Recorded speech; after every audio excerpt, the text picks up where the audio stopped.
But one of them was on the importance of religion and politics.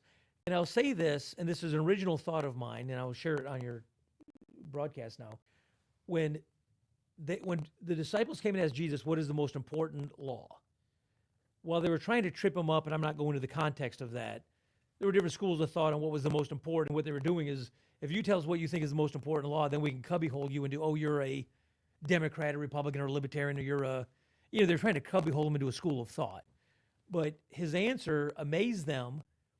If you read that, it says it amazed him because he wasn't going to be cubbyholed. But what he did say was, love the Lord your God with all your heart, mind, and soul.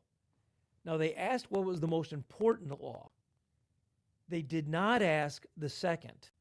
So when I read scriptures, I'm focused on what is being done and why.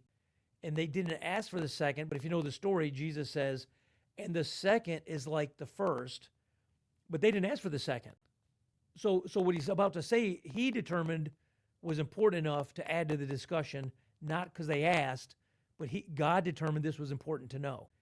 And he said, love your neighbor as you love yourself.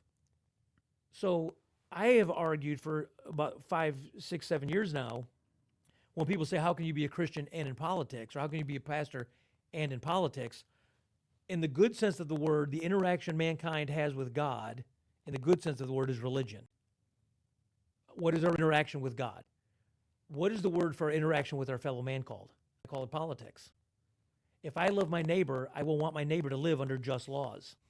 If I love my neighbor, I will want to end no-fault divorce in this state. If I love my neighbor, I want his children raised in a godly home with a man in it. If I love my neighbor, all these things that are scriptural, I want my neighbor to enjoy if I love my neighbor. So I think it's incumbent and a responsibility of Christians and godly men to take that role to say, no, my most important things are religion and politics. And what are the two things we've been taught most of our life never talk about? Religion and politics. And the same one that says, I don't want you talking about religion, is the same voice that says, I don't want you talking politics. It's crazy that we're even having this conversation because who would not want, if you're a Christian, why would you not want to be governed by Christian-based law and scripture?